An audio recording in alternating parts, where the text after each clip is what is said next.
Hey YouTube, welcome to my channel. It's Let's Try and See with Dina B.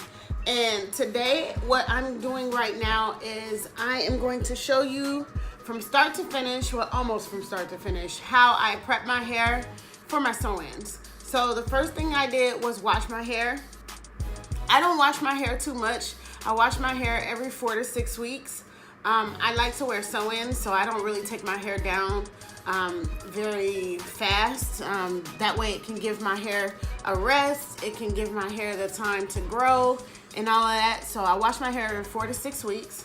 And the first thing I do is I take my hair down and I brush it out, getting out any of the extra hair, because you do lose 100 strands a day, even regardless if you have sewing or not. So you do lose extra hair, and you know, dirt and everything gets clumped up in your hair. So I do a good brush out first, and then I go ahead and wash it. And the first thing I wash it with is this ISO Plus neutralizing shampoo. And the reason I use the neutralizing shampoo is because I feel like it gets rid of extra oils, extra dirt first before you even put any regular shampoo in your hair. A lot of people use this shampoo obviously to wash their hair after a dye job, wash their hair after a relaxer, wash their hair after any type of chemical treatment. But I also like to use it after a sew-in. So I wash my hair with this first. Then I follow up with this tea tree shampoo and this tea tree oil conditioner. I use both of these, and I really like the way it leaves my hair kind of, it has like a cooling effect on it. So I like these, and this is why I use these. So my hair texture is between a 4B and a 4C. When it's really, really dry, it's very, you know, kinky and a little tough. But then once it's really moisturized, like this little section here, you can see more ringlets and whatever. So it's more of a 4B texture. And I was starting to prep my hair for my sew-in because I am doing a sew-in today, using the IC Hair Mongolian Kinky Curly. But I was like, you know what? Let me get on camera and show everybody, you know, how I prep my hair. So that's what I want to do. So this little section is already prepped. It's already ready to go. So I'll just move on to the next section and go from there. So what I do, and I'm hoping that I'm in the camera. Babe, can you do me a favor? Can you check and make sure that I'm in the viewfinder?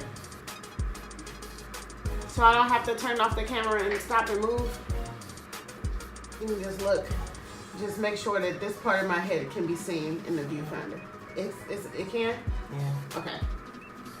Okay, so moving on. Thank you.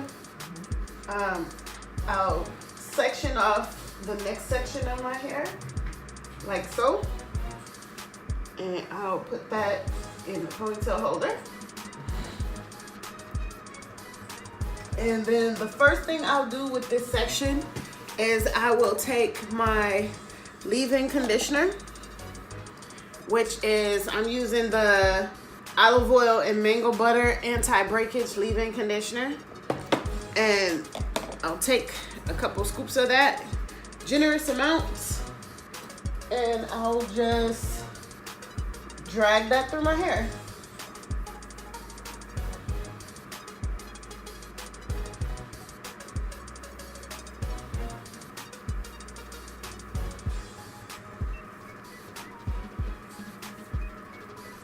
Now, if I feel any kind of tangles or anything like that, I'll just separate it as I go. So you'll see like any kind of tangles that might come.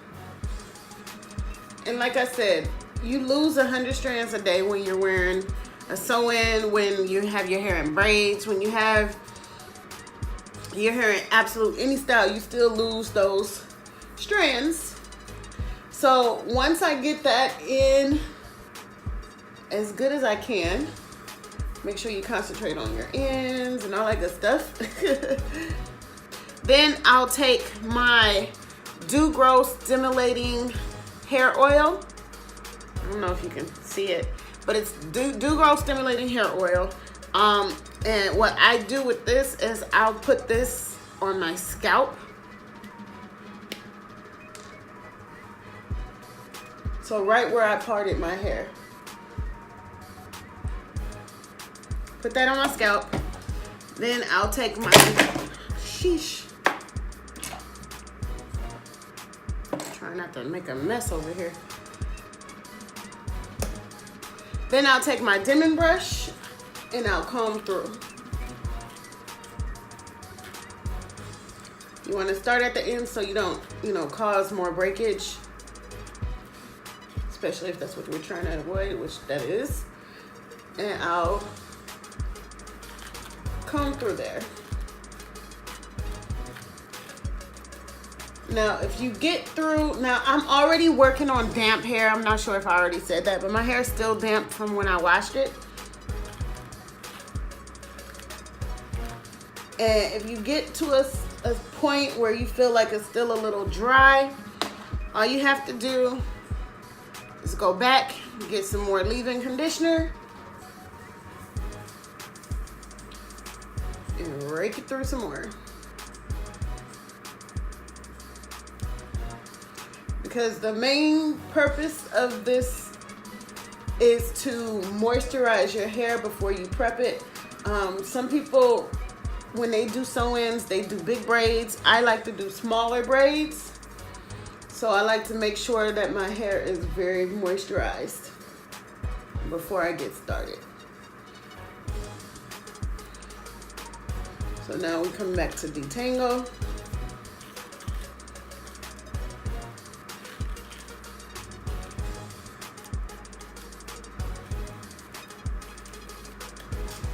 Turn around so you can see the detangling brushes.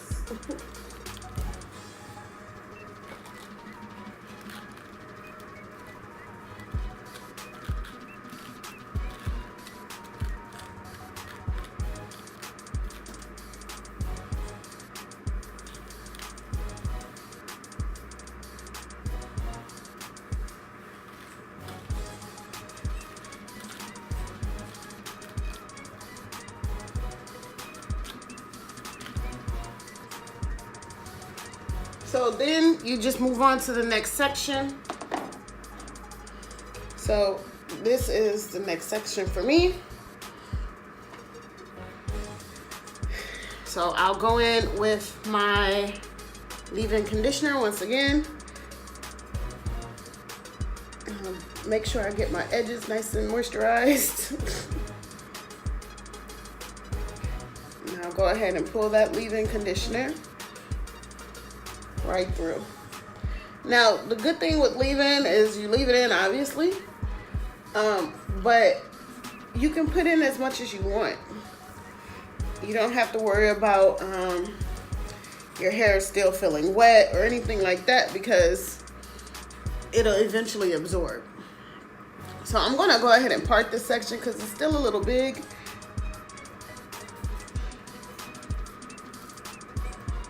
There we go. Take my Do Grow oil.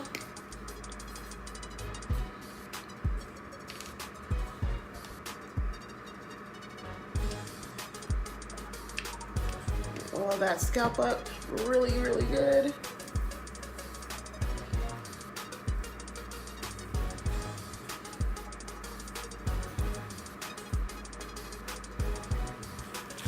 And do a brush through.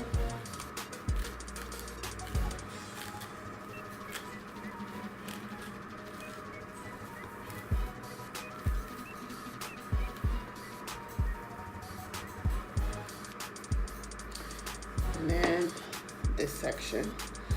Now, I really not much of a person that wears my natural hair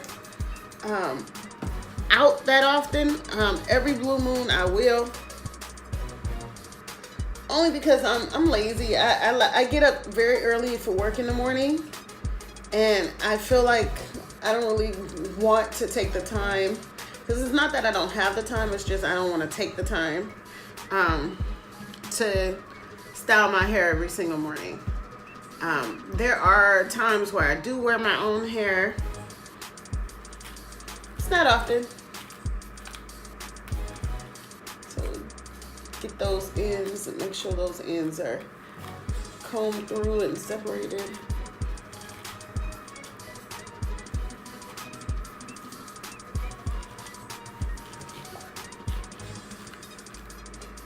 Now, I am one of those people who's fallen victim of the creamy crack. I stopped relaxing my hair a while ago, but you know,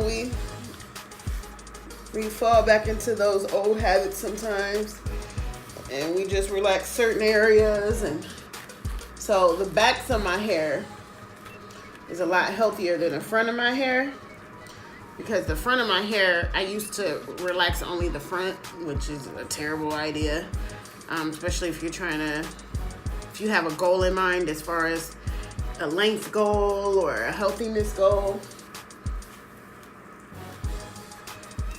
So that's not really the best thing to do. But yeah.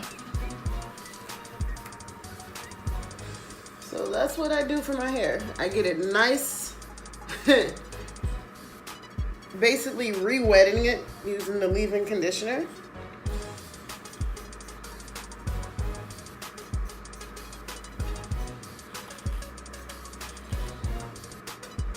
And letting that air dry. Then I do the same thing to the end of my hair, to the other half of my hair. I'm scratching, I'm so sorry. It's itchy. But I do the same thing to this side of my hair, and then after that, I braid it up. And that's how I prep my hair for my sew-in. So I will do this side on camera also, but I'm not gonna do any commentary. So you can just watch if you like.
All right, And that's how I prep my hair for my sew-in. So right now I'm going to let it kind of dry down, let it absorb some of the moisture that I just put in it, and then I'll go ahead and braid it up for my sew-in.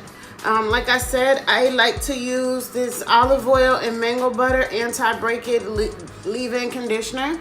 I found this conditioner at Walmart. I think it might have been $5 or $6. It's really, really nice. And then also the Do Grow Stimulating Hair Oil, also found at Walmart.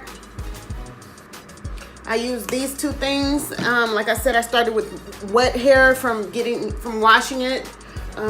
Use the Isho Plus shampoo, and then the Tea Tree Mint shampoo and Tea Tree conditioner. Those are the things that I use for my hair on a regular basis to wash and condition my hair to prep it for my sew-ins. And that is all. Bye.